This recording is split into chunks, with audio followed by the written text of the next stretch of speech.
Hi, Miss Smith. Thank you for meeting with me today. How are you? I'm good. I'm really tired.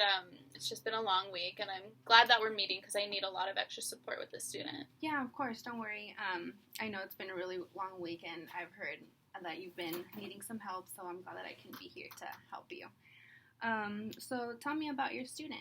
So he's in fourth grade, and I had his brother 2 years ago, and I saw a lot of the same types of behaviors.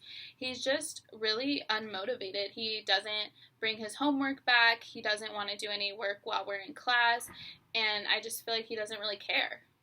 Okay, so he's not bringing his work bag, and you feel like he's not really caring much about his homework. Yeah. Mm-hmm. Okay. Yeah, I can imagine that could be really frustrating for you since I know that you want all your students to succeed. So, can you describe what he's doing instead of his work? Yeah. I mean, I definitely want him to succeed, and I think he has a lot of potential. Or I used to think he had a lot of potential, but now I feel like I've done what I can, and I'm not seeing the potential anymore. He'll just sit in his chair. He'll stare at other people. He'll stare at things on the board. He doesn't raise his hand for help. The only time I give him help is if I go over there and check in on him. And he just kind of always looks confused when in the mornings when I collect their homework. He never has it, and then he'll tell me that that he didn't know that he had homework or that he didn't have someone at home to help him do it. Okay. Mm-hmm. So I'm hearing that he may be confused about his assignments, and then that he might not have anyone, or he doesn't really know how to ask for help. Yeah. Or at home, like here at home, and it may be difficult for him to complete his homework. Is that correct? Yeah, that's correct. And in this community, I've seen a lot of families like this, and I know that they immigrated here from Mexico not too long ago, maybe like a year or 2 years ago when I had his brother. And I mean, I don't even know if they're documented. Like, I just don't feel like they value education in that country, and so then they came over here, and now they don't really care about their kids' education. They haven't shown up to any parent-teacher conferences for their brother or for him, and I just don't know if he's capable of doing well if his family doesn't even care. This consultant has just encountered a microaggression. A microaggression is a comment or action that subtly and often unconsciously or unintentionally expresses a prejudiced attitude toward a member of a marginalized group, such as a racial minority. There are two ways that the consultant could approach this situation. The inappropriate way to navigate this situation is to ignore the microaggression and move past it or agree with the consultee. A better way to approach this obstacle is to use strategic questions to help the consultee reflect on her word choices. Okay. Thank you for sharing that information with me. Yeah, no problem. I know you know where I'm coming from. Now let's take a look at a more appropriate way of responding to microaggressions by using strategic questions to help the consultee reflect on her word choices. So it sounds like parents might be busy. Do you know if they work? I mean, I haven't really thought about it. They might work. Well, I'm wondering if the timing of the parent-teacher conferences may interfere with their work schedule, because I know that is usually the case for a lot of immigrant parents who work late.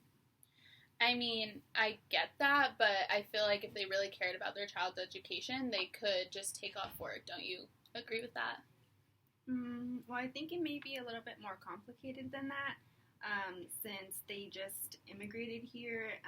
It's often quite a struggle for families to get on their feet when they're here in the United States. And they also may have a language barrier. Do you know if they are fluent in English?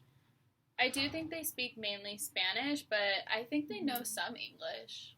Okay. How do you typically communicate with them? I usually write them emails in English, or I'll leave voicemails to them in English. I suppose I could ask a colleague who speaks Spanish to help me leave a voicemail in Spanish. Yeah, I think that's a really good idea. So just to be sure that they are getting your messages, because I'm pretty sure that they probably do care about their child, and they're just really busy. Yeah, it would probably be helpful for them to have suggestions for how to support their student in Spanish, because sometimes I'll leave voicemails in English telling them what they need to be doing, like helping him complete his homework, but maybe they didn't really understand what I was saying. So, yeah, I agree. Okay. Yeah, so maybe we could maybe talk to one of the Spanish-speaking community liaisons, and maybe they can help us draft an email in Spanish. Okay, I like that plan. Okay, cool.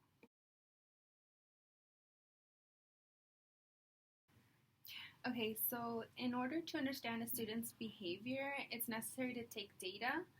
So data is important because it helps build a picture of the student's behavior. So and just frequency, duration, and intensity, just to get a better idea of what we're working with. Okay. And this is a critical step of an effective intervention. So, have you taken data on students before? I have some experience taking data, but it's just so difficult to maintain. I mean, I have 25 fourth graders, like, not just him. I care about him, but, it's just, I don't always see everything. I really can't play favorites and give him all my attention. Mm-hmm. Yeah, I understand that it's probably super stressful and hard to have so many students to deal with. Yeah. But I know that you're doing a great job so far, so I've heard great things about you. So have you, what would you say works best for you in your classroom to manage students? Well, I think I just pick whichever students are obviously needing help, Mm-hmm. and because he has really low work completion, I feel like what I do now is just check in on him. So I'm really just want to focus on work completion.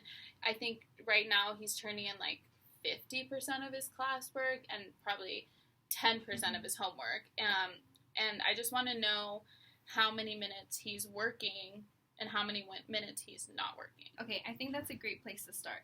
How much time during the day is he doing independent work? So we do independent work in 20-minute intervals, and I'd say throughout the day probably between 4 to 5 intervals. Okay, that's great information. Thank you. So how would you like to track how much time he's on task during these intervals?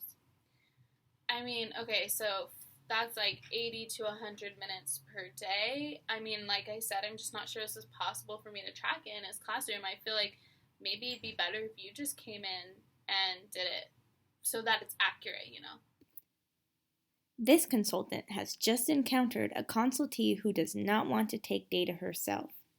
Data collection is an important part of the behavioral consultation process and is needed in order to inform intervention. Some consultees may be hesitant to collect data and suggest that the consultant take it for them. This consultee has valid concerns regarding data collection and is not confident in her ability to achieve the task efficiently and with validity. There are two ways that the consultant could approach this situation. The inappropriate way to navigate this situation is to agree to take on the data collection. A better way to approach this obstacle is to build up the consultee's confidence and work collaboratively to help her find a way that works for her. Let's take a look at some examples. I know you're busy as well, but I just think it'd be easier for you to do it since you can just focus on that student. Yeah, I understand what you're saying. Let me look at my schedule and I'll get back to you. Okay, thanks. That's a huge help.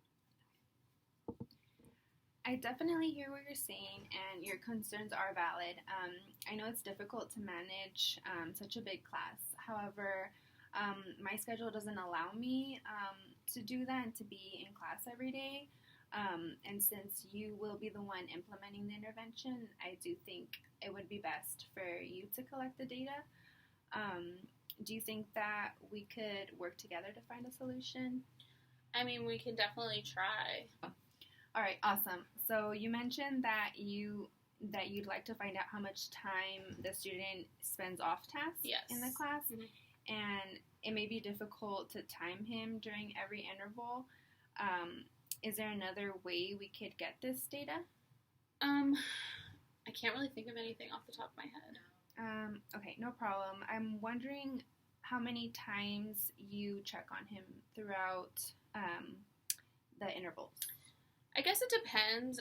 He doesn't usually raise his hand, so sometimes I'm busy working with other students, so I don't check on him, and sometimes I have time to check on him about twice in the 20-minute period.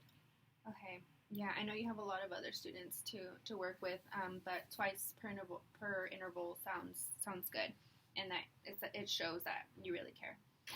Yeah, I can definitely do that. I can check on him more if you think it would help. Well, what are you comfortable with? Right now, I'd say I'm comfortable with twice per interval. Maybe each time I check on him, I can tally whether or not he was on task or off task. Okay, yeah, that's a great idea, for sure. So that would probably give us about 8 to 10 times per day, points per day. Yeah, so what will be the easiest way for you to tally the behavior? Well, I keep a lot of important things on my desk. If I could just have like a chart sitting on my desk where I just check either on task or off task right before I check on him, that'd probably be the easiest way for me. Okay, yeah, that sounds like a good idea to collect data. That would be if that's easy for you. How are you feeling about this?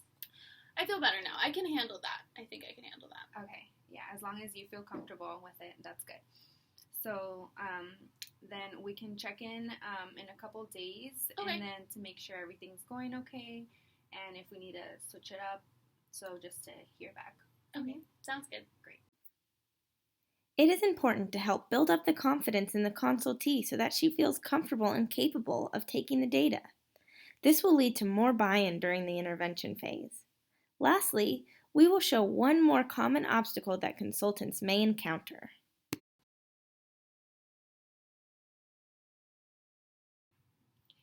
So thank you for meeting with me again. I know that you're really busy, but I appreciate your time to talk about this student. So, of course, thanks for meeting with me as well. Yeah.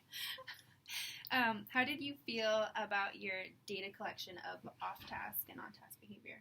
I did my best, but honestly, it was pretty challenging for me since I'm not used to taking such intense data on a single student. Yeah, I understand, but it is important to know the frequency, duration, and the intensity of the behavior so we can get a better understanding and implement a good intervention. Yeah, well, I mean, I was able to do it. I was able to collect data twice per 20-minute interval. Okay, yeah, that's great to hear. So I'm glad that the system is working. Thank you so much for doing that. I'm glad that you're able to do that. It looks like the student is off task for about 80% of the check-ins. Mm-hmm. Do you feel like this accurately represents what you're observing? I think so, yeah. I'd say that's accurate, and, it's just that high of a number, 80% of the time, that's just a lot for me to handle, honestly. I just have so many other students to worry about, but, I do still want him to succeed. Mm-hmm.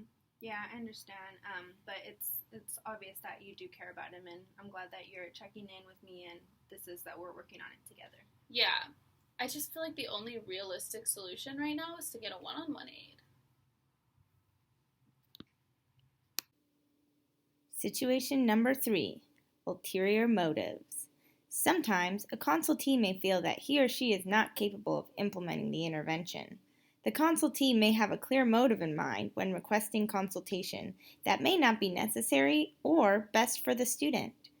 It is unrealistic to give a one-on-one aid to every student that may benefit from one, and, thus, we need to help our consultees implement interventions on their own.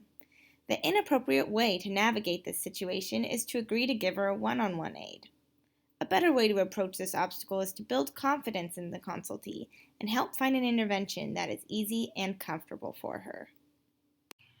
I'm not sure that a one-on-one aid is necessary in the situation. Do you think that we can figure out another approach? I mean, no, I genuinely feel like that's the best option for this student.